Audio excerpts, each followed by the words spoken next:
ప్రేక్షకులకి నమస్కారం అండి. కలబంద కుమారి అంటారు దీన్ని. కన్యాకుమారి అని కొందరు అంటారు, కుమారి అని కొందరు అంటారు. ఈ కలబంద అనేది ఒక మిరకిల్ హెర్బ్గా ఇవాళ మోడర్న్ సైన్స్లో చెప్తున్నారండి. దీన్ని ఎప్పుడో పూర్వం నుంచి వాడుతున్నాం, మనం వేల సంవత్సరాల నుంచి కూడా ఆయుర్వేదంలో వాడుతున్నారు. ఇందులో ఎరుపు, మామూలుది 2 రకాలు ఉంటాయండి. ఈ కలబంద అనేది చెప్పాలి అంటే చాలా పెద్ద వీడియో అవుతుంది, కానీ మనం కొన్ని చెప్పుకుందామండి. ఈ కలబందలో ఉన్నాయి. ఈ కలబంద అనే జ్యూస్ని తీసి దీన్ని ఎండబెడితేనే ముసాంబరం అని తయారవుతుందండి. మనం ముసాంబరం అంటాం. నల్లగా ఉంది, చాలా చేదుగా ఉంది. దాన్ని ధూపం కింద కూడా వాడుకోవచ్చు, మెడిసిన్స్లో కూడా వాడుకోవచ్చు అన్నమాట. ఈ ముసాంబరం యొక్క లక్షణం ఏంటంటే దాన్ని అతి కొద్దిగా తీసుకుని మీరు బాగా వేడి చేస్తుంది. ఇది మామూలు వేడి కాదు. అందుకు వేడి చర్యలు చాలా జాగ్రత్తగా వాడుకోవాలి. దీన్ని ఒక 100 నుంచి 200 mg తీసుకుని చక్కగా కరక్కాయ స్వర్ణం ఇలాంటి వాటిల్లో కలుపుకుని కనుక మీరు మజ్జిగలో కలిపి తీసుకుంటే చేదుగా ఉంది, కానీ మూల వ్యాధి ఏదైతే పైల్స్ అంటాం కదా, ఆ పైల్స్ని తగ్గించడంలో కానీ, మీ స్టమక్లో ఉన్న క్రిములను చంపడానికి కానీ, చిన్నపిల్లల్లో ఉన్న నులిపురుగులు చంపడానికి కానీ చాలా అద్భుతంగా ఈ ముసాంబరం పనిచేస్తుంది అనమాట. అంటే కలబంద నుంచి వచ్చే బై ప్రోడక్ట్. ఇవాళ అలోవెరా సోపులని, అలోవెరా జ్యూస్లని, అలోవెరా హెయిర్ షాంపూలని, ఇలాగా కొన్ని వందల రకాలు ఈ అలోవెరా తోటి చేయడం జరుగుతుంది. కలబందనే మనం అలోవెరా అంటాం, కుమారి అంటాం, కన్యాకుమారి అంటాం, అనేక పేర్లు అనమాట. అలాగే దీని దుంప యొక్క గుణం సెపరేట్ అండి. దుంప మీద ఉన్న వేర్లు యొక్క ఉపయోగం డిఫరెంట్గా ఉంటుంది. పైన ఈ ఏదైతే ఆకు వచ్చి దాని పైన కింద పొర తీసేస్తే ఆ మంచి చక్కని గొజ్జులే వస్తుంది అనమాట. కేక్ ముక్కల్లాగా వస్తుంది అది ముక్కలు చేసుకుంటే. ఆ ముక్కల పైన ఎర్రగా ఒక జిగురు లాంటిది వస్తుంది. మీరు అంటే ఎల్లో కలర్లో, మామూలు దాంట్లో ఎర్ర కలబందకైతే రక్తం రంగులోనే కారుతుందండి అది. దాని ఉపయోగాలు చాలా ఎక్కువ ఉన్నాయి. రస ఔషధాల్లో ఉపయోగించడానికి కానీ, లేకపోతే ఈ రసవాదులు అనేవాళ్ళు ఎర్ర కలబంద అనేదాన్ని చాలా ఎక్కువ వాడతారండి. పాదరసం యొక్క మందులు చేయడానికి ఆ ఎర్ర కలబందతోటి కలిపి అనేక రకాల ప్రయోగాలు ఉన్నాయి.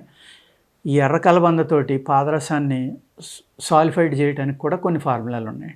ఏదైతే వచ్చిందో పైన కింద తీసేయగా దానిలో ఉన్న గొజ్జుని చిన్న ముక్కలు చేసుకుని మీరు కొద్దిగా పసుపు జిమ్ముకుని దాని మీద ఎర్లీ మార్నింగ్ 2-3 ముక్కలు కనుక మింగేస్తే మీరు మీ షుగర్ అనేది ఏదైతే ఉందో అది చక్కగా కంట్రోల్ అవుతుందండి. షుగర్ వ్యాధి అనుకుంటాం కదా మనం, ఆ షుగర్ వ్యాధి కంట్రోల్ అవ్వడానికి చాలా బాగా ఈ కలబంద అనేది పనిచేస్తుందండి. అలాగే మీ మొహం మీద మచ్చలు ఉన్నాయి, మడతలు పడుతున్నాయి, మొహం గ్లోగా ఉండాలి, బాగుండాలి, దురద కానీ చిన్న చిన్న పొక్కులు కానీ ఇలాంటివి ఉన్నాయనుకోండి, కలబంద మట్ట తీసుకోండి. అది జాగ్రత్తగా పైన కింద తీసేసి ఆ గొజ్జుని ఫేస్ నిండా బాగా రాసుకుని కనుక చక్కగా తోముకుని స్నానం చేస్తే మీ చర్మం మడతలనే అయిపోతాయి. అలాగే కంటి కింద ఉబ్బులు ఉండటం, కంటి కింద బాగా ఇదైపోవడం, నల్లబడిపోవడం, ఇలాంటివి ఏవైతే ఉన్నాయో అవన్నీ కూడా తగ్గి కలబంద అనేది చర్మాన్ని టైట్ చేయడంలో కానీ, చర్మంలో ఉన్న ఫంగస్, బ్యాక్టీరియా ఇలాంటివి ఉండటం కానీ, మన పింపుల్స్ వల్ల వచ్చిన పొక్కుల్లో యొక్క మచ్చలు కానీ, ఇవన్నీ కూడా మీరు ఒక వారం, 4 రోజులు, 5 రోజులు రాసేసి మాకు తగ్గలేదు సార్ మీరు ఏదో చెప్పారు అని అనొద్దు దయచేసి. ఏదైనా ఒక విషయం చెప్పామంటే మీకు తగ్గేదాకా అది నెల అవనివ్వండి, 2 నెలలు అవనివ్వండి, 3 నెలలు అవనివ్వండి ప్రయత్నం చేయాలి. చేసి డ్రై స్కిన్ వాళ్ళకే కొంచెం ఇబ్బంది ఉంటుంది కాబట్టి ఈ కలబంద వాడుకునేటప్పుడు డ్రై స్కిన్ వాళ్ళైతే దాన్ని కడిగేసిన తర్వాత ఏదైనా చక్కని ఆయిల్ లాంటిది మంచిది రాసుకోండి. నువ్వుల నూనె కానీ, కొద్దిగా లైట్గా ఆముదం ఇట్లాంటివి రాసుకుంటే మీ స్కిన్ గ్లో పాడకుండా డ్రై అవ్వడం వల్ల వచ్చేది ఇబ్బందులు లేకుండా మిమ్మల్ని మీరు కాపాడుకోవచ్చు అన్నమాట. ఇదే కలబందని మీరు తీసుకుని దీని మీద సైంధవ లవణం అంటాం మనం. ఈ సైంధవ లవణం కానీ యవాక్షారం ఈ రెండాటిలో ఏదైనా పర్వాలేదండి. ఆ కలబంద మట్టను ఏం చేయాలంటే మజ్జిగ 2 బద్దలుగా చేయాలి. చేసి దీనికి ఏం చేయాలంటే దాంట్లో ఈ యవాక్షారం అనేది వేసేసి 2 పక్కల అంటుకునేలాగా దాన్ని దారంతో ఒక కింద పింగాణి గిన్నె కానీ, ఒక గాజు గిన్నె కానీ పెట్టుకోండి. దీనికి దారంతో ఏలాడగట్టండి పైన. ఇది వెన్నెల్లో కడితే చాలా మంచిదండి. బయట అంటే సమ్మర్లో కానీ, వింటర్లో కానీ, వర్షం రాని టైంలో కట్టుకోండి.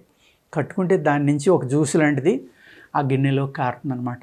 దీనిని ఒక 2 నుంచి 3, 4 డ్రాపులు మీరు బరువును బట్టి, వయసుని బట్టి, మీ ప్రాబ్లంని బట్టి తీసుకుంటే లంగ్స్ యొక్క ప్రాబ్లము చాలా బాగా కంట్రోల్ అవుతుందండి. ఊపిరితిత్తుల ప్రాబ్లం అని చూసారా? ఊపిరితిత్తులకి శ్వాస తీసుకునే శక్తి తగ్గిన ఆ శక్తి మరలా వస్తుంది.